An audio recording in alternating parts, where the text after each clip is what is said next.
Hello नमस्कार दोस्तों, स्वागत है आप सभी का आपके अपने YouTube channel arithmetic to advance पर। अभी तक हमने पार्ट 13 के अंदर 5 दिसंबर 2022 को एसएससी सीजीएल के फर्स्ट शिफ्ट के मैथ्स के क्वेश्चंस सॉल्व कर लिए थे। आज के इस वीडियो में हम सेकंड शिफ्ट के मैथ्स के क्वेश्चंस को सॉल्व करेंगे। सो दोस्तों, without wasting much of your time let me start. तो यहाँ पर पहले ही क्वेश्चन के अंदर आपको दे रखा है, एक दुकानदार को एक निवेश पर 10% का प्रॉफिट होता है। तो 10% की फ्रैक्शन वैल्यू कितनी होती है? 10% की फ्रैक्शन वैल्यू हो जाएगी 1/9 1/10, यानी कि 10 पर उसे 11 का प्रॉफिट हो रहा है। लेकिन दूसरे निवेश पर उसे क्या हो रहा है? 20% की हानि हो रही है। तो इसको ऐसे न करके यहाँ पर इसको ऐसे कर लीजिए। यहाँ पर देखिए 2 अनुपात आपको दे रखा है। यदि दोनों निवेशों का अनुपात आपको 2:3 दे रखा है तो संयुक्त हानि प्रतिशत आपको कैलकुलेट करनी है। तो यहाँ पर देखिए, इसको कैलकुलेशन को आसान बनाने के लिए यहाँ पर 2 को आप 200 लिख लीजिए, ठीक है। 100 से मल्टीप्लाई कर लीजिए, इस इधर भी आप 100 से मल्टीप्लाई कर लीजिए। तो ये आपके पास 300 दूसरा निवेश हो जाएगा। तो पहले निवेश पर ये आपको दे रखा है कि 20% का क्या हो रहा है? प्रॉफिट हो रहा है। तो 20 का 20% कितना हो जाएगा? 20 का 10% कितना हो जाएगा? 20 हो जाएगा। और ये 20 इसके अंदर ऐड करेंगे तो ये कितना हो जाएगा? 220 हो जाएगा, ठीक है। और इसी तरह से यहाँ पर दूसरे निवेश पर उसे 20% की क्या हो रही है? हानि हो रही है। तो 300 का 20% कितना होता है? 60 होता है। तो यानी कि 60 की यहाँ पर हानि होगी, लॉस होगा। तो यहाँ पर ये 240 हो जाएगा टोटल। तो अब आपको इनका यहाँ पर योग कैलकुलेट करना है कि यहाँ पर पहले टोटल निवेश कितना था? यहाँ पर 300 प्लस 200 कितना हो जाएगा? 500 दे रखा था। 500 से अब कितना हो चुका है? ये 200 प्लस 220 प्लस के अंदर 240, ये 460 हो चुका है। तो यानी कि ओवरऑल देखा जाए तो यहाँ पर कितने का? 40 का यहाँ पर लॉस हुआ है, 40 की हानि हुई है। यहाँ पर 40 की हानि हुई है कितने पर? 500 पर।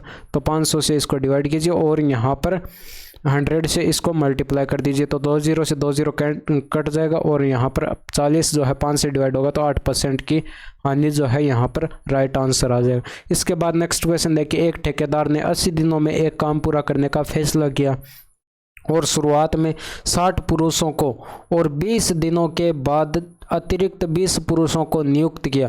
यानी कि 20 दिन तक तो ये 60 पुरुष काम करेंगे और 20 दिन बाद जो है 20 पुरुष अतिरिक्त इसने नियुक्त कर लिए ताकि ये काम जो है 80 दिनों में पूरा किया जा सके। तो यहाँ पर टोटल वर्क आप कैलकुलेट करेंगे। टोटल वर्क कितना हो जाएगा? यहाँ पर देखिए 60 पुरुष कितने दिन तक काम किया? 20 दिन तक काम किया।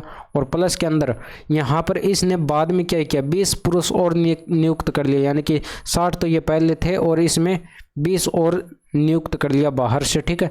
और ये कितने दिन तक काम करेंगे? यहाँ पर देखिए टोटल 20 दिन तक काम हो चुका था और 80 दिन टोटल हमें काम करना था। तो टोटल 60 दिन बचे। तो इसको 60 से मल्टीप्लाई करेंगे तो इसको सॉल्व कर लीजिए, आपके पास टोटल वर्क आ जाएगा। टोटल वर्क कितना हो जाएगा? ये 1200 हो जाएगा, ये 1200 हो जाएगा। प्लस के अंदर ये 80 इंटू 60 यानी कि ये 4800 हो जाएगा।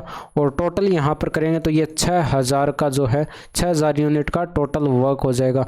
इसके बाद आपको पूछ रखा है कि यदि उसने अतिरिक्त पुरुषों को नियोजित नहीं किया होता तो कार्य को पूरा करने के लिए उसे कितने अतिरिक्त दिनों की आवश्यकता होती? यानी कि ये 6000 यूनिट का अगर काम है, यहाँ पर देखिए टोटल वर्क जो है यह बराबर होता है आदमियों की संख्या इंटू में ये जितने दिन तक काम करेंगे उन दिनों की संख्या, m/d।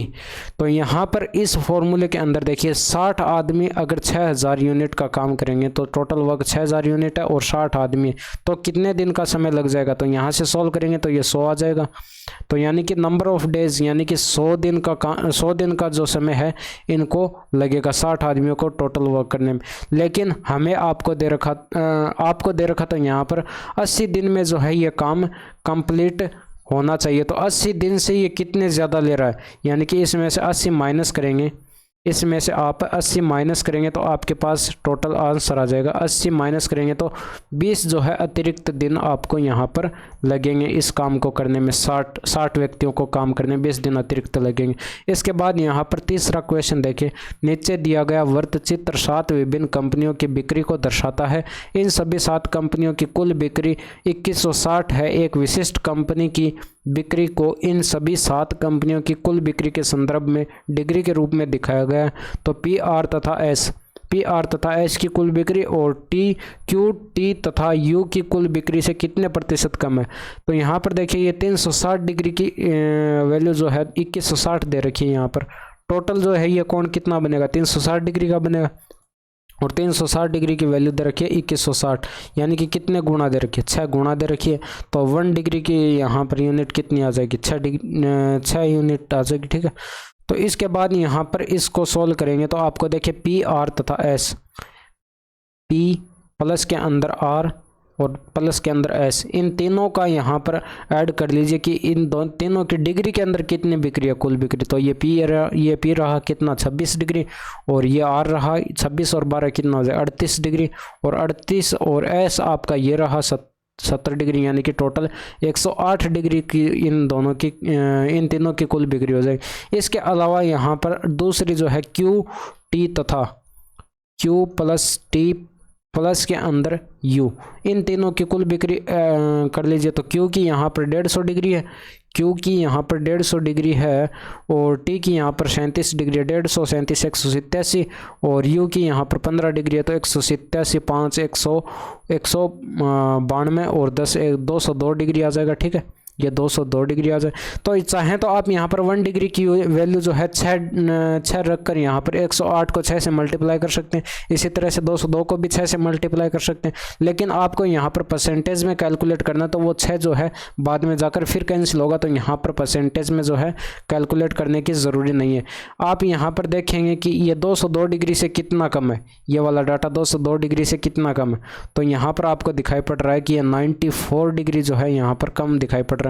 तो 94 की कमी है कितने पर, 202 पर और गुणा कर दीजिए इसको 100 से। तो ये यहाँ पर 2 से काटेंगे तो ये ऊपर आएगा 47 और नीचे आएगा 101, यानी कि 4700 के अंदर आप 101 का भाग देंगे। तो यहाँ पर देखिए इसको कैलकुलेशन को आसान बनाने के लिए यहाँ पर 101 है बट्टे के अंदर, अगर यहाँ पर ये 100 के लगभग है तो यहाँ पर देखिए 100 होता तो ये 2 0 से कट जाता, यानी कि 47 के आसपास जो है हमारा आंसर आता और 47 के आसपास जो है 46.53। ये एक ही ऑप्शन दिया गया है, बाकी बहुत दूर दूर दिए गए हैं। ठीक है, तो ये था कैलकुलेशन को आसान बनाने के लिए, लेकिन आप इसको कम्प्लीटली डिवाइड करेंगे तो ये 46.53 जो है परसेंटेज में आपका आंसर आएगा। इसके बाद यहाँ पर चौथा क्वेश्चन देखिए, यदि दो समरूप त्रिभुजों के क्षेत्रफल का अनुपात है तो दोनों त्रिभुजों के संगत भुजाओं का अनुपात क्या होगा। तो आपको पता है कि दो त्रिभुज समरूप होते हैं तो उनके क्षेत्रफल का अनुपात, यानी कि एरिया ऑफ ट्रायंगल, अगर मैं पहले त्रिभुज को ABC मान लेता हूँ, एरिया ऑफ ट्रायंगल ABC और दूसरे त्रिभुज का अनुपात, दूसरा त्रिभुज मान लीजिए DEF था। ठीक है, एरिया ऑफ ट्रायंगल DEF। तो ये दोनों त्रिभुज अगर समरूप थे तो इन त्रिभुज के क्षेत्रफलों का अनुपात इनके संगत भुजाओं के अनुपात के बराबर होता है, यानी कि S/S संगत भुजाओं के अनुपात के वर्ग के बराबर होता है। ठीक है, तो संगत भुजाएं S और S डैश हैं तो S/S डैश का होल स्क्वायर के बराबर हो जाएगा। आपको दे रखा है यहाँ पर एरिया का अनुपात दे रखा है √3/√2 बराबर S/S डैश का होल स्क्वायर दे रखा है। तो यहाँ से आप S/S डैश की वैल्यू कैलकुलेट कर सकते हैं। तो इधर से स्क्वायर हटाएंगे तो ये बराबर फिर से इनका वर्गमूल होगा, तो दोबारा अगर वर्गमूल है तो ये यहाँ पर 4 आएगा और √3 और फिर यहाँ पर ये 4 आएगा और √2, यानी कि ये ऑप्शन नंबर जो है 2 है जो आपका राइट आंसर हो जाएगा। इसके बाद नेक्स्ट क्वेश्चन देखें, यहाँ पर इस क्वेश्चन को देखिए, यहाँ पर मैं थोड़ा सा डिटेल में एक्सप्लेन करूँगा, क्योंकि चाहे यहाँ पर देखिए 1 या 2 मिनट का समय जो है आपको ज़्यादा लग जाए यहाँ पर, लेकिन इसका कंप्लीट सॉल्यूशन जो है मैं यहाँ पर बताऊँगा, क्योंकि अगर आपको समझ में ही नहीं आएगा, अगर मैं एक लाइन में इस क्वेश्चन के सॉल्यूशन को निपटा दूँगा तो आपको समझ में नहीं आएगा कि किया क्या गया। तो यहाँ पर देखिए पहले वाले अंडर के अंदर देखिए, यहाँ पर मैं प्रमेयकरण कर देता हूँ। ठीक है, 1 + cos थीटा आपको दे रखा है और बटे के अंदर 1 - cos थीटा दे रखा है। तो प्रमेयकरण कैसे कराते हैं, नीचे वाले का चिन्ह चेंज करके, तो 1 + cos थीटा से ऊपर नीचे गुणा कर दीजिए, तो 1 + cos थीटा और बटे के अंदर भी 1 + cos थीटा। ठीक है, और अगली वाली ब्रैकेट में भी सेम आपको प्रमेयकरण ही कराना है। तो यहाँ पर 1 - cos थीटा ऊपर दिया गया है और बटे के अंदर 1 + का cos थीटा दिया गया है और इसको इसको गुणा करेंगे, नीचे वाले का चिन्ह चेंज करके 1 माइनस कोस थीटा अपॉन के अंदर 1 माइनस कोस थीटा। ठीक है, तो ये ऊपर वाले का क्या होगा, होल स्क्वायर होगा, और ऊपर वाले का होल स्क्वायर होगा तो वर्गमूल करेंगे तो यहाँ पर स्क्वायर हट जाएगा, तो ऊपर 1 प्लस का कोस थीटा आ जाएगा, और बटे के अंदर आपके पास देखिए 1 माइनस कोस थीटा और 1 प्लस कोस थीटा, ए प्लस बी ए माइनस बी का फॉर्मूला लगेगा, और यहाँ पर 1 माइनस कोस स्क्वायर थीटा आएगा। अब चूंकि आप जानते हैं कि 1 माइनस कोस स्क्वायर थीटा जो है वो बराबर होता है साइन स्क्वायर थीटा के, साइन स्क्वायर थीटा के, तो ये वाला पार्ट जो है साइन स्क्वायर थीटा के बराबर होगा, इतना पार्ट जो है साइन स्क्वायर थीटा के बराबर होगा। सेम एज इट इज़ यहाँ पर भी ये ए प्लस बी माइनस बी का फॉर्मूला लगेगा, और यहाँ पर भी बटे के अंदर क्या आएगा, साइन स्क्वायर थीटा आएगा, तो यहाँ पर स्क्वायर हट जाएगा इनका, अगर इसको सॉल्व करेंगे तो ये बटे के अंदर क्या आएगा, साइन थीटा आएगा, और प्लस के अंदर अगले वाले के अंदर भी क्या आएगा, ऊपर आएगा 1 minus cos theta, 1 minus cos theta का होल स्क्वायर, वर्गमूल करेंगे तो स्क्वायर हट जाएगा, और बटे के अंदर साइन स्क्वायर थीटा है तो यहाँ पर साइन स्क्वायर थीटा का स्क्वायर हट जाएगा, तो यहाँ पर साइन थीटा बटे के अंदर आ जाए। साइन थीटा इन दोनों में से क्या आ रहा है, लघुत्तम आ रहा है, तो बटे के अंदर क्या आएगा, साइन थीटा, और ऊपर आएगा 1 प्लस कोस थीटा, और प्लस के अंदर 1 माइनस का कोस थीटा। अब यहाँ पर कोस थीटा से कोस थीटा आपको यहाँ पर कैंसिल होता हुआ दिखाई दे रहा है। ठीक है, ये कोस थीटा से कोस थीटा कट जाएगा, और 1 और 1 कितना हो जाएगा, 2 हो जाएगा, यानी कि ऊपर 2 बचेगा और नीचे के अंदर साइन थीटा। अब 1 साइन थीटा जो है कोसेक थीटा के बराबर होता है, तो ये दो कोसेक थीटा आंसर जो है आपका आ जाएगा। इसके बाद नेक्स्ट क्वेश्चन देखिए, यहाँ पर x स्क्वायर प्लस के अंदर ए स्क्वायर दे रखा है, और बराबर एक्स स्क्वायर माइनस का ए स्क्वायर दे रखा है, तो इसको सॉल्व करेंगे तो यहाँ पर 1 बच जाएगा, और बराबर में इसको भेजेंगे तो एक्स स्क्वायर माइनस का ए स्क्वायर तो पहले से था, और इसके गुणा में आ जाएगा एक्स स्क्वायर प्लस का ए स्क्वायर, तो यहाँ पर भी ए प्लस बी ए माइनस बी का फॉर्मूला लगाएंगे तो ये 1 बराबर आ जाएगा आपके पास एक्स की पावर 4 माइनस ए की पावर 4। तो यहाँ से एक्स की पावर 4 की वैल्यू कैलकुलेट करें तो ये बराबर आ जाएगा ए की पावर 4 प्लस 1, और यहाँ से एक्स की पावर 4 हटाएंगे तो ये बराबर वाले के अंदर होगा ए की पावर 4 प्लस के अंदर 1 और घात आ जाएगी इसकी 1/4, तो ये आपका सही आंसर हो जाएगा। इसके बाद नेक्स्ट क्वेश्चन देखिए, यहाँ पर एक संख्या को 363 द्वारा विभाजित किया जाता है तो शेषफल 17 प्राप्त होता है। जब उसी संख्या को 11 द्वारा विभाजित किया जाएगा तो शेषफल क्या प्राप्त होगा।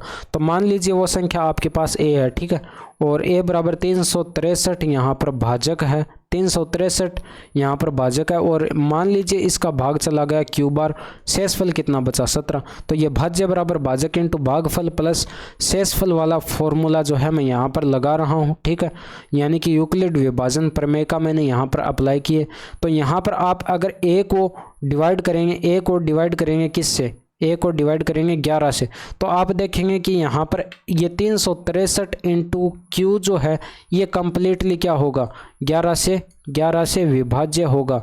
11 से विभाज्य क्यों होगा, यहाँ पर देखिए 363 दे रखा है आपको, 363 के अंदर अगर 11 का भाग देंगे तो 11 3 33 एक बार जाएगा, 3 शेषफल और फिर उतारेंगे 3 11 3 33, यानी कि 3 बार जाएगा भाग, तो 33 बार कंप्लीट हो जाएगा, ठीक है, ये डिविजिबल हो जाएगा। बचा यहाँ पर कौन, 17 को अगर हम यहाँ पर डिवाइड करेंगे, 17 को अगर हम डिवाइड करेंगे 11 से तो हमारे पास शेषफल कितना बचेगा, अब शेषफल जो है हमारे पास 6 बचेगा, और 6 ही आपका राइट आंसर होगा। इसके बाद नेक्स्ट क्वेश्चन देखिए, यहाँ पर ए बी के धनात्मक वर्गमूल के अनुक्रमानुपाती और सी के घन के व्युत्क्रमानुपाती। देखिए अनुक्रमानुपाती वैसे समानुपाती भी बोल सकते हैं आप इसको। ए जो है बी के धनात्मक वर्गमूल के अनुक्रमानुपाती, और यहाँ पर सी के जो है क्यूब के व्युत्क्रमानुपाती होता है, ठीक है। और यदि b बराबर आपको 27 दे रखा है और c बराबर 2 दे रखा है, देखिए इसको थोड़ा सा और सरल करें तो यहाँ पर एक का यहाँ पर समानुपाती का निशान हटाएं तो यहाँ पर मान लीजिए k एक वैल्यू आ गई, ठीक है, √b/c³। आप k को यहाँ पर कहेंगे क्या, कांस्टेंट है, यहाँ पर k कांस्टेंट वैल्यू हो जाएगी, k जो है ये कांस्टेंट वैल्यू है, ठीक है, कांस्टेंट वैल्यू। और यहाँ पर आप अगर अब यहाँ पर a बराबर आपको b बराबर दे रखा है कितना, 27 दे रखा है, b बराबर आपको दे रखा है कितना 27, और c बराबर आपको 2 दे रखा है, c बराबर 2 दे रखा है, और सी बराबर 2 दे रखा है, तो ए बराबर कितना दे रखा है 15 दे रखा है। तो आप इस इक्वेशन के अंदर अगर ये मान अप्लाई करेंगे तो यहाँ पर देखिए यहाँ पर ये मान अप्लाई करेंगे तो यहाँ पर देखिए ए बराबर 15 और बराबर के अंदर के की वैल्यू आपके पास कितनी हो जाएगी, यहाँ पर के की वैल्यू आपको कैलकुलेट करनी है, ठीक है। और अंडर रूट के अंदर बी कितना है आपको 27 दे रखा है, और बटे के अंदर यहाँ पर सी का क्यूब यानी कि 2 का क्यूब होगा। और इसको सरल करेंगे तो ये 2 का क्यूब कितना होगा 8 होगा, तो 15 गुणे 8 आएगा और बराबर के 27 को लिख सकते हैं, ये देखिए 9 गुणे 3 लिख सकते हैं, 9 का वर्गमूल हो जाएगा 3 अंडर रूट 3, ठीक है। ये 27 का वर्गमूल कितना हो जाएगा 3 अंडर रूट 3, और ये 3 से कटेगा ये 15 कितनी बार 5 बार, तो 5 8 40 यानी कि के की वैल्यू कितनी आ जाएगी, यहाँ से के की वैल्यू आ जाएगी 40 बटे अंडर रूट 3। 1 मिनट 40 5 8 40 और 40 बटे अंडर रूट 3 आ जाएगी, ठीक है। ये के की वैल्यू आपके पास आ जाएगी। और इसके बाद यहाँ पर आप करेंगे क्या, इसी फॉर्मूले से यहाँ पर आपको दे रखा है ए बराबर 9 दे रखा है और सी बराबर 2 दे रखा है। ए बराबर आपको दे रखा है 9, ए बराबर आपको दे रखा है 9 और सी बराबर आपको दे रखा है कितना 2 दे रखा है। और इस बार आपको बी कैलकुलेट करना है, तो आप कैसे कैलकुलेट करेंगे, इसी वाले फॉर्मूले को अगर यहाँ पर अप्लाई करेंगे तो ए बराबर क्या हो जाएगा 9 हो जाएगा, ए बराबर 9 हो जाएगा, ए बराबर आपका 9 हो जाएगा। और बराबर के की वैल्यू अब आप कैलकुलेट कर चुके हैं कितने 40 बटे अंडर रूट 3, तो 40 बटे अंडर रूट 3 यहाँ पर रख देंगे और इनटू में आपके पास आ जाएगा अंडर रूट बी, यानी कि बी की वैल्यू आपको कैलकुलेट करनी है। और बटे के अंदर आएगा आपके पास 2 का क्यूब यानी कि 8, और 8 से ये 8 पंजे 40 यानी कि 5 अंडर रूट बी आ जाएगा ऊपर, तो ये इधर भेजेंगे तो ये 9 अंडर रूट 3 और बटे के अंदर क्या आएगा 5 आएगा, यानी कि बराबर आएगा अंडर रूट बी के। तो यहाँ से बी की वैल्यू क्या आ जाएगी, स्क्वायर कर दीजिए दोनों तरफ, तो ये 81 गुणे 3 होगा, 81 गुणे 3 होगा और बटे के अंदर 25 होगा। 81 को 3 से मल्टीप्लाई कराएंगे तो 243 होगा और बटे के अंदर 25 होगा। यही आपका सही आंसर हो जाएगा। इसके बाद नेक्स्ट क्वेश्चन देखें, यहाँ पर यदि एक समकोण त्रिभुज का एक कोण 35 डिग्री है तो अन्य कोण ज्ञात कीजिए, तो आप सीधे डायरेक्ट टिक कर देंगे कि 90 डिग्री और 55 डिग्री होगा। देखिए यहाँ पर एक समकोण त्रिभुज है, तो आपको पता है कि समकोण त्रिभुज का एक कोण तो 90 डिग्री का होता ही है, और एक कोण आपको दे रखा है 35 डिग्री, तो दूसरा कोण कितना हो जाएगा, यह 55 डिग्री का हो जाएगा, क्योंकि इन दोनों कोणों का योग, तीनों कोणों का योग कितना होता है 180 डिग्री होता है। तो यहाँ पर ये 35 डिग्री 90 डिग्री में से माइनस करेंगे तो ये 55 डिग्री आ जाएगा। इसके बाद निम्नलिखित में से कौन सा कथन सही है, ये आपको बताना है। तो यहाँ पर आपको एक फॉर्मूला यहाँ पर पता होगा कि ए स्क्वायर माइनस के अंदर बी स्क्वायर जो होता है वो बराबर होता है हमारे पास ए प्लस बी इंटू में ए माइनस बी। तो ये वाला फॉर्मूला अगर यहाँ पर अप्लाई करें तो यहाँ पर देखिए एक आपको मैं करके दिखा देता हूँ, ठीक है।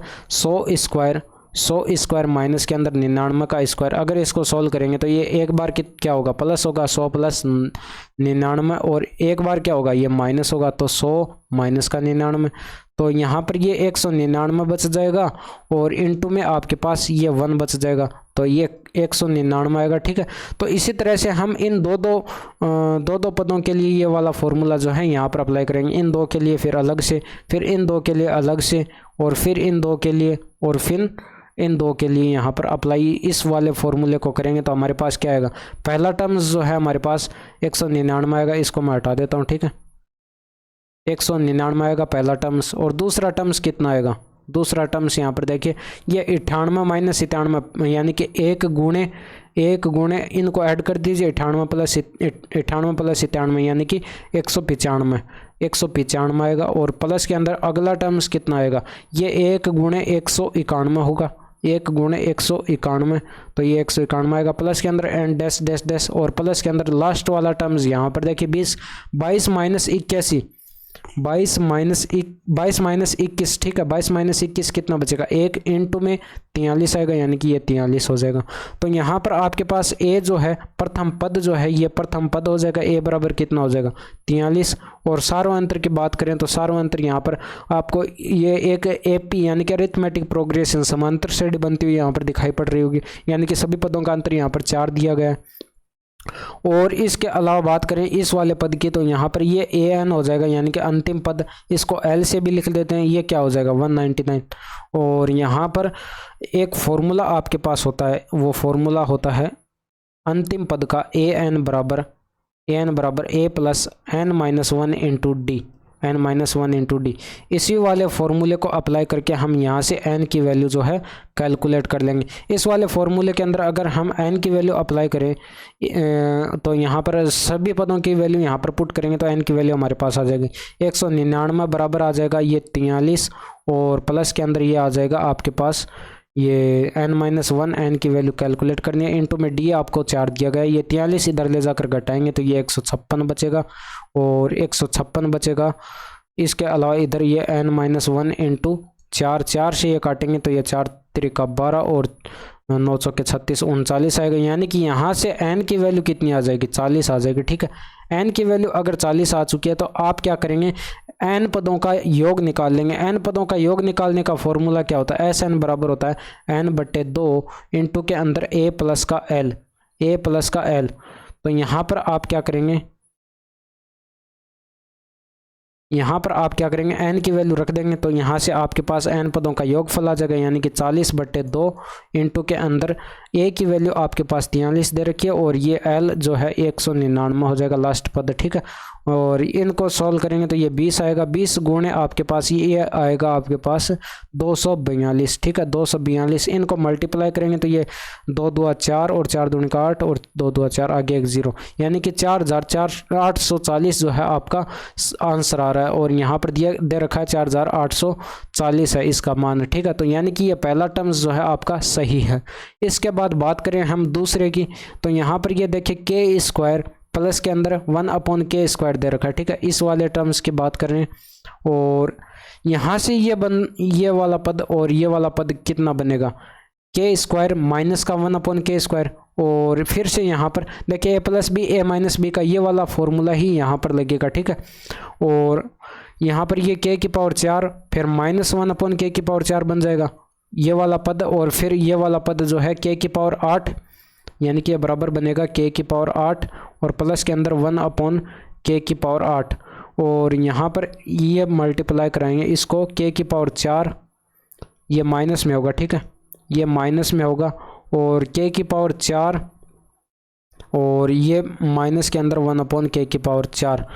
आप देखेंगे कि इनको अगर मल्टीप्लाई कराएंगे तो ये वाला पद कभी नहीं आएगा। ठीक है, इसको सॉल्व करके देख लीजिएगा, ये वाला पद कभी नहीं आएगा, तो सेकंड ऑप्शन जो है आपका गलत हो जाएगा। इसके बाद हम मूव करते हैं अपने नेक्स्ट क्वेश्चन की ओर।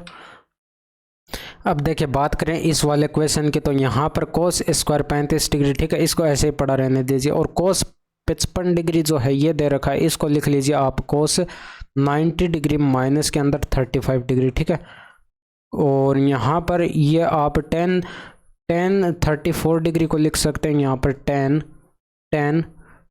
90 डिग्री माइनस के अंदर 56 डिग्री। ठीक है, अब यहाँ पर ये कोस 90 माइनस थीटा जो है साइन थीटा होता है, और 90 माइनस थीटा जो है ये कोट थीटा में चेंज हो जाएगा। तो यहाँ पर आपके पास ये किस में चेंज हो जाएगा, ये आपके पास साइन 35 डिग्री हो जाएगा, और यहाँ से ये वाला जो पद है, ये वाला पद कोट 56 डिग्री में कन्वर्ट हो जाएगा। तो यहाँ से आप देखें तो ये आपके पास नया टर्म्स क्या आएगा, यहाँ पर ये कोस स्क्वायर 35 डिग्री आएगा, और यहाँ पर देखिए ये साइन 35 डिग्री और ये साइन 35 डिग्री मल्टीप्लाई होगा तो ये आपके पास साइन स्क्वायर 35 डिग्री बनाएगा। तो साइन स्क्वायर 35 डिग्री और प्लस के अंदर कोट 56 डिग्री ऊपर बनेगा, और यहाँ पर नीचे भी कोट 56 डिग्री बनेगा। ये दोनों कैंसिल होंगे तो ये 1 आएगा, और यहाँ पर भी ये 1 बनाएगा, तो 1 + 1 कितना हो जाएगा, 2 बन जाएगा। ये यहाँ पर देखिए साइन स्क्वायर थीटा प्लस के अंदर कोस स्क्वायर थीटा जो है ये 1 होता है फॉर्मूला। यहाँ पर थीटा की जगह 35 डिग्री है, दोनों जगह सेम है। इसके बाद इस क्वेश्चन की बात करें तो यहाँ पर देखिए a³ - b³ का आपको फॉर्मूला यहाँ पर पता होगा, a - b का होल क्यूब, और प्लस के अंदर 3ab इंटू में a - b ये आपके पास फॉर्मूला होता है ए क्यूब माइनस बी क्यूब का, और ये बराबर दे रखा आपको 80 के। तो ए माइनस बी बराबर 2 यहाँ पर रखेंगे तो ये 2 का क्यूब कितना हो जाएगा, 8 हो जाएगा। तो यहाँ से हमारे पास 8 आ जाएगा। यहाँ पर 2 रखेंगे तो ये 6ab बन जाएगा, और ये बराबर 80 के। तो यानी कि 6ab बराबर आ जाएगा 72, और इसको 6 से डिवाइड करेंगे तो ab बराबर आ जाएगा 12। और इसके बाद नेक्स्ट क्वेश्चन देखिए, यहाँ पर निम्नलिखित तालिका एक परीक्षा में 6 अलग अलग विषयों में 6 छात्रों द्वारा प्राप्त अंकों का प्रतिशत दर्शाती है। सभी विषयों में 60%, यहाँ पर सभी विषयों में 60% या उससे अधिक अंक प्राप्त करने वाले छात्रों की संख्या प्राप्त बतानी है आपको। देखिए सभी विषयों में क्या होनी चाहिए, या तो 60% होने चाहिए या 60% से अधिक होने चाहिए। तो यहाँ पर देखिए इस वाले के अंदर यहाँ पर ये 58% यानी कि 60% से क्या है, कम है, तो ये नहीं होगा। यहाँ पर ये कम है तो ये नहीं होगा, और यहाँ पर ये 60 डिग्री से कम है तो 60% से कम है तो ये नहीं होगा। और यहाँ पर देखिए यहाँ पर सभी जो है 60% से अधिक दिखाई पड़ रहे हैं तो ये डी हो जाएगा। इसके बाद यहाँ पर ये 59% जो है ये आपका 60% से क्या है, कम है, तो ये नहीं होगा। और यहाँ पर ये सारे के सारे दिखाई पड़ रहे हैं 60% से अधिक, तो डी और एफ टोटल 2 छात्र ऐसे हैं जिन जो है सभी विषय के अंदर 60% से अधिक परसेंटेज लेकर आ रहे हैं। ठीक है, इसके बाद यहाँ पर ये देखिए 5 अंकों वाली सबसे बड़ी संख्या कौन सी है जिसे 7, 9 और 11 से विभाज्य किया जा सकता है। तो एक तो तरीका आपका ये हो सकता है कि इन तीनों का क्या करेंगे, एलसीएम लेंगे। इन तीनों का एलसीएम कितना हो जाएगा, 11 9 99, और 99 को 7 से मल्टीप्लाई कराएंगे तो ये 693 हो जाएगा। ठीक है, अब 693 को यहाँ पर 5 अंकों वाली सबसे बड़ी संख्या कौन सी होगी, यहाँ पर 9,09,999 जो है 5 अंकों की सबसे बड़ी संख्या होगी। आप इसको डिवाइड करेंगे किससे, यहाँ पर 693 से डिवाइड करेंगे, जो भी शेष फल बचेगा उसे इसमें से माइनस कर देंगे। ठीक है, इसमें से माइनस कर देंगे, आपके पास जो भी नंबर आएगा वो क्या होगा, वो कम्प्लीटली डिवाइड होगा 7, 9 और 11 से भी कम्प्लीटली डिवाइड होगा। लेकिन यहाँ पर कह रहा है कि समान शेषफल विभाजित करने पर प्रत्येक स्थिति में समान शेषफल 3 बचाता है। तो इस संख्या में जो आएगी, इस संख्या में 3 ऐड कर देंगे तो आपके पास जो है आंसर आ जाएगा। ठीक है, एक मेथड तो ये हो सकता है, ये आप खुद करके देखिएगा। ठीक है, नेक्स्ट मेथड जो है यहाँ पर शॉर्ट ट्रिक से मैं आपको करा देता हूँ। वो शॉर्ट ट्रिक क्या है, इसको देखिए। यहाँ पर 7, 9 और 11 से विभाज्य वो संख्या होनी चाहिए, और शेषफल जो है वो 3 बचता है प्रत्येक स्थिति में। ठीक है, इन संख्याओं से डिवाइड करते हैं। तो मैं क्या करता हूँ कि इन सभी संख्याओं में से 3 माइनस कर देता हूँ।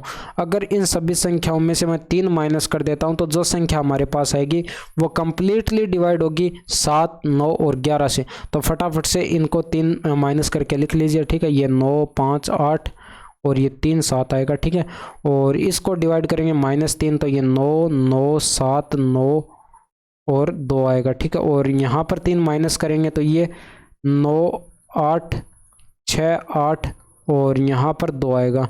और इसको डिवाइड करेंगे तो ये 9, 6, 7 और यहाँ पर 1, 7 आएगा।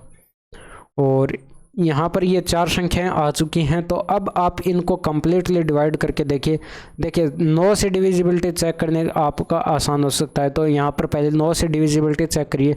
तो यहाँ पर देखिए ये 9 कट जाएगा, और यहाँ पर 5, 8, 5 यहाँ पर हो जाएगा 13, 3, 16 और 16, 7, 23, यानी कि 23 से 9 से डिवाइड नहीं है। तो ये वाला ऑप्शन जो है आपका हट जाएगा, ये वाला ऑप्शन नहीं होगा। इसके बाद इसको 9 से डिवाइड करके देखें, 9, 9 कट जाएगा, ये 9 कट जाएगा, और 7 और 2 9, यानी कि ये ऑप्शन हो सकता है, कम्प्लीटली डिवाइड 9 से हो सकता है। 9 से डिविजिबिलिटी रूल आपको पता होगा कि सभी संख्याओं के अंकों का योग जो है 9 से डिवाइड होता है। तो ये वाली संख्या भी यहाँ पर देखिए 9 से ये कट जाएगा, और 6, 2, 8 और 8 चौके 32, यानी कि 32 जो है 9 से 8 तिरिका 24, 24 यानी कि 24 जो है 9 से डिवाइड नहीं है, तो ये भी हट जाएगा। 9 डिवाइड हो जाएगा, और 7, 1, 8, 8, 7, 15, 15 और 6, 15 और 6 आपके पास आएगा 21, 21 9 से डिवाइड नहीं है, तो ये भी हट जाएगा। तो ऑप्शन नंबर 2 जो है ये बचता है आपका राइट आंसर। इसके बाद यहाँ पर यह 15वां देखिए, 26 वर्षों में एक निश्चित राशि साधारण ब्याज पर स्वयं की 3 गुना हो जाती है। अब यहाँ पर देखिए मान लीजिए कोई निश्चित राशि P है, ठीक है, और वो यहाँ पर 26 वर्षों में साधारण ब्याज पर कितनी हो जाती है, खुद की 3 गुना हो जाती है। यानी कि rate of interest, simple interest बात करें हम यहाँ पर, सिंपल इंटरेस्ट की बात करें तो ये टोटल अमाउंट में से ये आपका क्या है, टोटल अमाउंट है, और ये आपका क्या है, प्रिंसिपल है। तो टोटल अमाउंट में से प्रिंसिपल माइनस करेंगे तो ये आपके पास कितना आ जाएगा, 2p। यानी कि 2p आपका क्या हो जाएगा, ऐसा ही हो जाएगा सिंपल इंटरेस्ट। और सिंपल इंटरेस्ट का फॉर्मूला यहाँ पर लगाएं तो ये मूलधन p है और इनटू में रेट ऑफ इंटरेस्ट मान लीजिए r है, और 26 वर्षों का दिया गया और डिवाइड करेंगे 100 से, और बराबर ये ऐसा ही क्या होता है, ऐसा ही आपका यहाँ पर कितना है, 2p है। तो यहाँ पर ये p से p कट जाएगा और ये 2 से कटेगा कितनी बार, 13 बार, 13 दूनी 26, और इसको करेंगे तो ये r बराबर 100 यहाँ पर ऊपर आ जाएगा और बट्टे के अंदर आ जाए 13। तो रेट ऑफ इंटरेस्ट कितनी आ जाएगी, 100/13। इसी तरह से यहाँ पर आगे दे रखा कितने वर्षों में वह स्वयं का 5 गुना हो जाएगी। यानी कि रेट ऑफ यहाँ पर प्रिंसिपल जो है वो आपका p है और 5 गुना हो जाएगा, तो ये कितने वर्षों में हो जाएगा, ये आपका अमाउंट है। तो यहाँ पर एस आई की बात करें, सिंपल इंटरेस्ट की बात करें तो ये एस आई कितना हो जाएगा, अंतर आ जाएगा इनका कितना, 4p का। तो यहाँ पर वही फॉर्मूला फिर से अप्लाई करेंगे तो ये प्रिंसिपल आपका p और रेट ऑफ इंटरेस्ट हम कैलकुलेट कर चुके हैं 100/13, और इसको गुणा कर दीजिए आप टाइम से। यहाँ पर टाइम आपको कैलकुलेट करना और डिवाइड करेंगे 100 से, और बराबर आएगा ये 4p के। तो ये p से p कट जाएगा और यहाँ पर ये 100 से ये 100 कटेगा, बट्टे के अंदर 13, ये 13 इधर जाकर गुणा होगा, यानी कि t बराबर 13 चौके 52 वर्ष जो है यहाँ पर राइट आंसर आ जाएगा। यही आपको कैलकुलेट करना था। इसके बाद नेक्स्ट क्वेश्चन देखिए, यहाँ पर नीचे दी गई तालिका 2 छात्रों द्वारा 6 विषयों में प्राप्त अंकों को दर्शाती है। तो यहाँ पर सभी 6 विषयों में ए तथा बी द्वारा प्राप्त कुल अंकों के बीच का अंतर क्या है। तो यहाँ पर देखिए कुल अंक यहाँ पर कैलकुलेट कर लेंगे तो ये आपके पास कितना होगा, 90 और 60, 150 और 40 आपके पास हो जाएगा 190 270 होगा। ठीक है, ऊपर 270, 300 ये 900 हो जाएगा, और 900 और 300 1200 और 270 आपके पास हो जाएगा 1470। यानी कि ए का टोटल है जो है यहाँ पर 17 आ चुका है। बी का टोटल अंक कैलकुलेट करेंगे तो यहाँ पर देखिए ये 90 20 110 और ये 200 हो जाएगा, और 210 और 210 और 90 आपके पास 300 हो जाएगा। 300 ये हो चुका है, और 300 और 300 600 200 800 800 और 400 1200 और 300 1500 हो जाएगा। ठीक है, यानी कि ये बी का आ चुका है टोटल और ये ए का टोटल आ चुका है। इन दोनों के बीच का अंतर देखें तो यहाँ पर आपको 30 का गैप आपको दिखाई पड़ रहा है, तो अंतर आपके पास आ जाएगा 30 का। ठीक है, और एक घन की भुजा की लंबाई आपको 4.2 सेंटीमीटर दे रखी है। घन से बाहर निकाले जा सकने वाले सबसे बड़े गोले का आयतन क्या होगा। तो ऐसा क्वेश्चन आपने पिछले वाले शिफ्ट के अंदर भी किया था, फर्स्ट शिफ्ट के अंदर भी 5 दिसंबर 2022 के फर्स्ट शिफ्ट के अंदर same to same question repeat हुआ है। ठीक है, यानी कि सिर्फ और सिर्फ वैल्यू जो है वो चेंज कर दी गई है, बाकी question as it is same है। तो यहाँ पर आपके पास ये गोले का जो है यहाँ पर व्यास जो है, डायमीटर जो है ये कितना आ जाएगा 4.2 सेंटीमीटर। तो यहाँ पर बात करें त्रिज्या की, तो त्रिज्या इसकी आधी हो जाएगी, तो ये 2.1 सेंटीमीटर हो जाएगी। और गोले का आयतन आपको कैलकुलेट करना है, तो गोले का आयतन का फॉर्मूला क्या होता है, 4/3 pi R cube, 4/3 pi R cube. तो इसके अंदर वैल्यू रख दीजिए, तो 4/3 इंटू में 22/7 और इंटू में आपके पास आएगा 2.1 इंटू में 2.1 और इंटू में 2.1। तो यहाँ पर देखिए पॉइंट हटाएंगे तो ये यहाँ से पॉइंट हटेगा, बटे के अंदर 1000 आ जाएगा, 1000 आ जाएगा। और ये 7 त्रिका 21 होगा, 21 से उड़ा दीजिए। और यहाँ पर देखिए 22 गुणे 4 जो है इसको मैं लिख लेता हूँ 8 गुणे 11। ठीक है, ये 2 जो है इस 22 में से 2 इस 4 से गुणा करा दिए। ठीक है, कैलकुलेशन को आसान हो जाएगी। ठीक है, थोड़ी सी। और यहाँ पर ये 21 गुणे 21 कितना हो जाएगा 441, और इसको डिवाइड करेंगे हम 1000 से, तो हमारे पास ऊपर कितना आएगा, देखिए पहले इसको 8 से मल्टीप्लाई करा दीजिए, तो 11 गुणे 8 है कम 8 800 के 32 और 800 के 32 और 3 35, तो ये 3528/1000 आ जाएगा। और इसको 11 से मल्टीप्लाई कराएंगे ऊपर वाले को, तो 11 8 88 का 8 हासिल 8 और 11 दूनी 32 8 40 हासिल 4 और 11 5 55 और 4 1 मिनट 11 8 88 का 8 हासिल 8 आएगी और 11 दूनी 22 और 8 30 आएगा, हासिल 3 आएगा, 11 5 55 और 3 58 आएगा और हासिल फिर आपके पास 5 आएगी, और 11 3 33 और 5 कितना आ जाएगा 38, और 3 स्थान पर दशमलव लगाना है तो यहाँ पर दशमलव लगा दीजिए सेंटीमीटर क्यूब में, ये आपके पास आंसर आ जाएगा। और दशमलव के बाद 2 स्थान तक ये पूछा गया तो 38 यहाँ पर 38.80 जो है सेंटीमीटर क्यूब आपका आंसर हो जाएगा। इसके बाद 18वां क्वेश्चन दे रखा है, यहाँ पर देखिए आप अगर अज्यूम कर लें x बराबर, यहाँ पर x बराबर आप 30 डिग्री यानी कि 30 डिग्री रखकर इसको सोल्व करें तो आपके लिए ये आसान हो जाएगा। तो यहाँ पर देखिए cos 30 डिग्री की वैल्यू कितनी होती है, cos 30 डिग्री की वैल्यू √3/2 हो जाएगी, और इनटू के अंदर कोसेक 30 डिग्री की वैल्यू जो है वो होती है आपके पास 2, और माइनस के अंदर साइन 30 डिग्री की वैल्यू 1/2 होती है, और इनटू में सेक 30 डिग्री की वैल्यू जो है यहाँ पर 2/√3 हो जाएगी, ठीक है, उल्टा हो जाएगा इसका 2/√3। तो यहाँ पर देखिए 2 से 2 ये कट जाएगा और ये 2 से 2 कट जाएगा, यानी कि √3 माइनस के अंदर 1/√3 आएगा। √3 जो है इनका एलसीएम लेंगे तो बट्टे के अंदर √3 आएगा, ऊपर 3 माइनस 1 यानी कि 2 आएगा। तो 2/√3 जिस ऑप्शन में भी आपका बन रहा है वो आपका राइट आंसर हो जाएगा। अगर आप यहाँ पर x की वैल्यू जो है 30 डिग्री रखेंगे तो यहाँ पर ये जो है कितना बनाएगा, 30 × 2 तो 60 डिग्री बनाएगा। tan 60 डिग्री की वैल्यू होती है √3, तो ये हट जाएगा, ये आपका नहीं होगा। और यहाँ पर 2 से 2 कट जाएगा, यानी कि x की वैल्यू 30 डिग्री रखें तो कोट 30 डिग्री की वैल्यू यहाँ पर कितनी होती है, कोट 30 डिग्री की वैल्यू 1/√3 ही होती है, तो ये आपका हट जाएगा, ठीक है। और यहाँ पर कोट 60 डिग्री 30 × 2 आपके पास 60 डिग्री हो तो कोट 60 डिग्री की वैल्यू कितनी होती है, कोट 60 डिग्री की 1/√3 होती है, तो ये भी आपका हट जाएगा। और बात करें इस वाले ऑप्शन की तो ये 2 इंटू के अंदर कोट 60 डिग्री आएगा। अगर x की वैल्यू आप 30 डिग्री रखेंगे तो यहाँ पर 2 इंटू में कोट 60 डिग्री की वैल्यू जो है 1/√3 होती है, तो ये 2 गुणे 1/√3 2/√3, यानी कि ये वाला ऑप्शन जो है आपका राइट हो जाएगा, ऑप्शन नंबर 4। बात करें 19वें क्वेश्चन की तो यहाँ पर शांत जल में एक नाव की चाल आपको दे रखी है 5 सही 1/3 किलोमीटर/आवर। यह पाया गया है कि नाव को धारा की विपरीत दिशा में एक निश्चित दूरी तय करने में लगने वाला समय धारा की दिशा में वही दूरी तय करने वाले समय का 3 गुना है।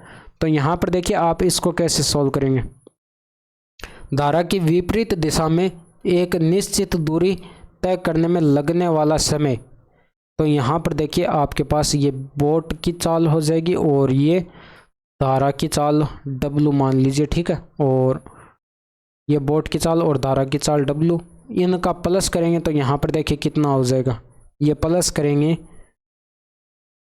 तो आपके पास ये B प्लस, यहाँ पर ये धारा की दिशा में चाल आ जाएगी, ठीक है, बोट की, और यहाँ पर माइनस करेंगे तो चाल घटेगी, यानी कि धारा की विपरीत दिशा में B - W होगी। और इनका अनुपात आपको दे रखा है, यहाँ पर देखिए समय का अनुपात दे रखा है 3:1 दे रखा है, तो यहाँ पर ये बराबर हो जाएगा 3:, यहाँ पर देखिए 3 गुना दे रखा है, ठीक है, तो यहाँ पर यह हो जाएगा 3:1 के बराबर। अब यहाँ पर कंपोनेंट और डिवाइडेंड यानी कि योगांतरानुपात लगा दीजिए, तो यहाँ पर योगांतरानुपात अगर लगाएंगे तो ये B बट्टे के अंदर W बराबर आएगा कितना 4/2, यानी कि 1:2 जो है 2:1 जो है आपका सही आंसर। यहाँ पर अनुपात आ जाएगा B/W के बीच में, B और W के बीच में अनुपात आ जाएगा, ये आपके पास हो जाएगा 2:1। अब क्वेश्चन के अंदर बोट की चाल आपको दे रखी है कितने 5 सही 1/3, इसको कन्वर्ट करें फ्रैक्शन के अंदर तो यहाँ पर 5 3 15 1 16/3 हो जाएगा, और यहाँ पर 2 यूनिट की वैल्यू कितनी आ जाएगी 16/3।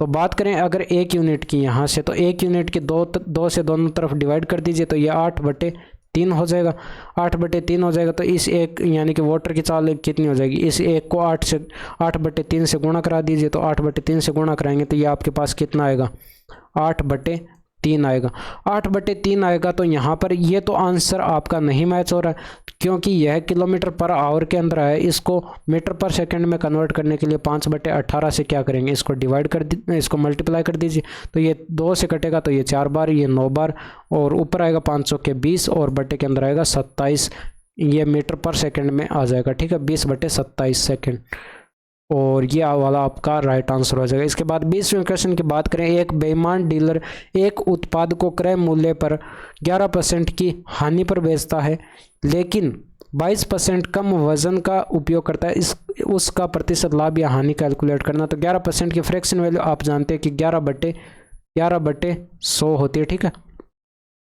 11/100 हो जाएगी फ्रैक्शन वैल्यू।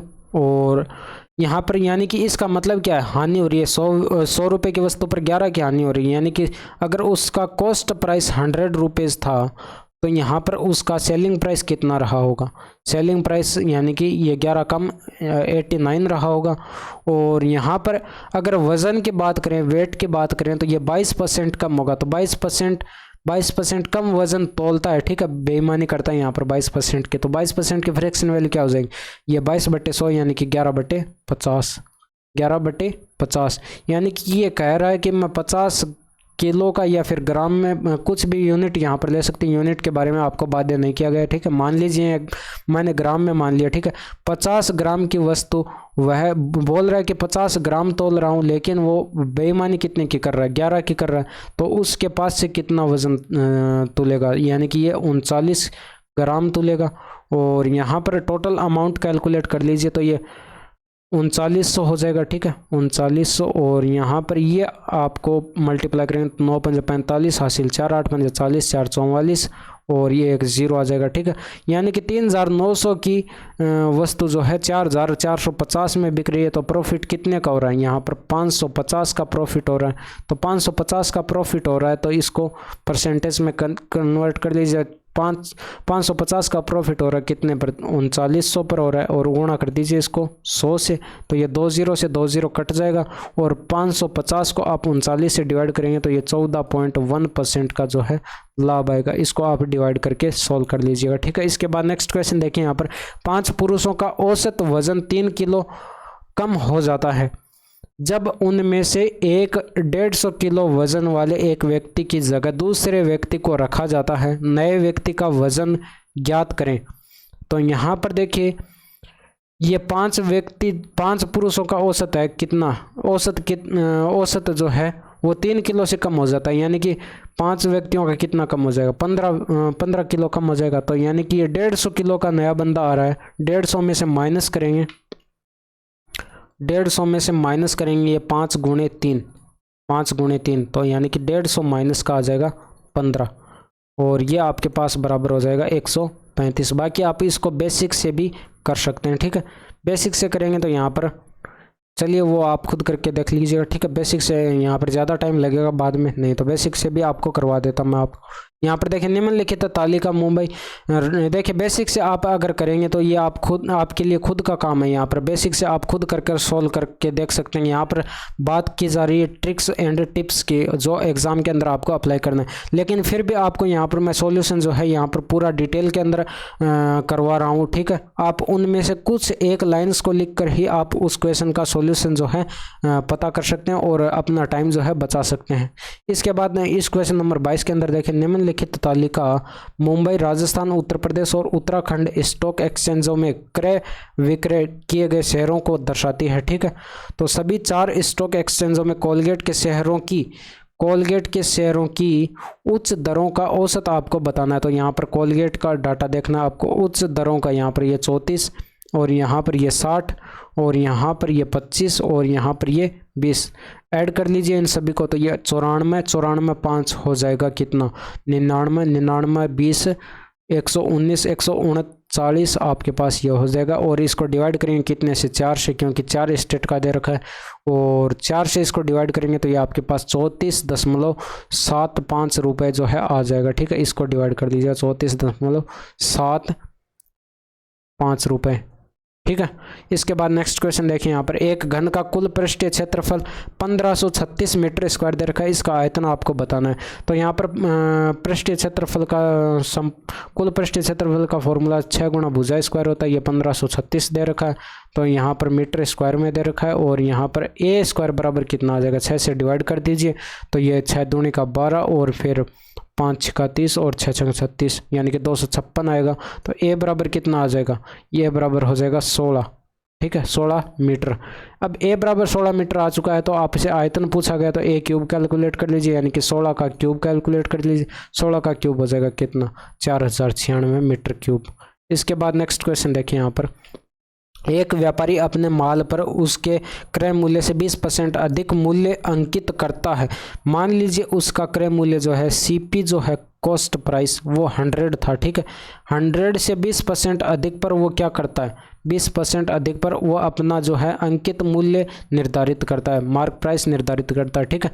तो 100 पर 20% की वृद्धि कितनी हो जाएगी, 100 का 20% 20 यानी कि 120 हो जाएगा ये।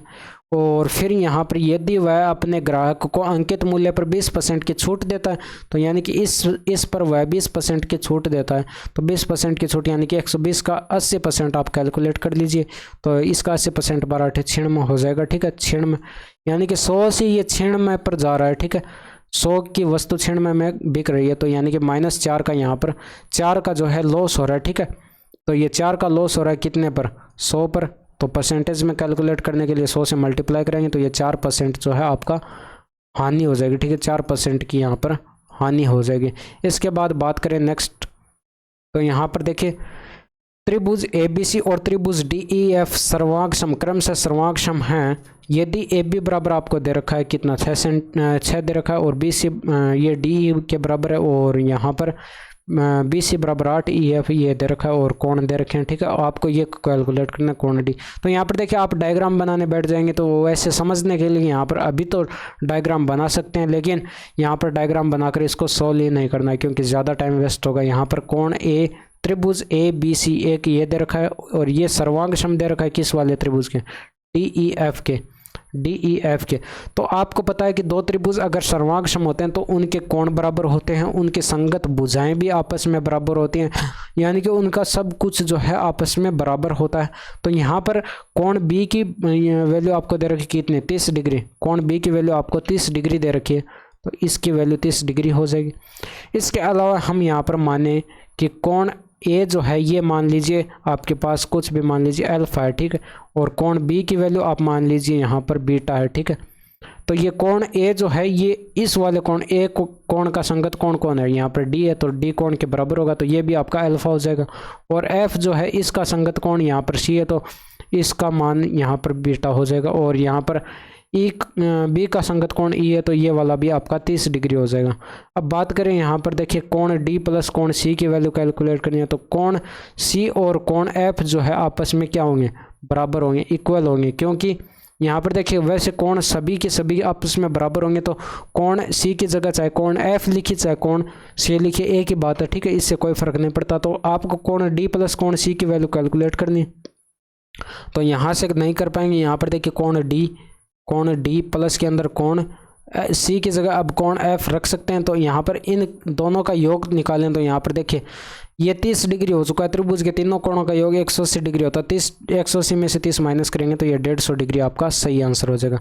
तो ये थे आज के 25 क्वेश्चंस। यहाँ तक आपको क्लास कैसी लगी कमेंट करके ज़रूर बताइएगा। अगर वीडियो पसंद आए तो लाइक कीजिएगा, अपने दोस्तों के साथ शेयर कीजिएगा, और चैनल को सब्सक्राइब करके बेल आइकन को भी प्रेस कर लीजिएगा। सो दोस्तों that's all for today. Thank you, धन्यवाद, बाय बाय, टेक केयर।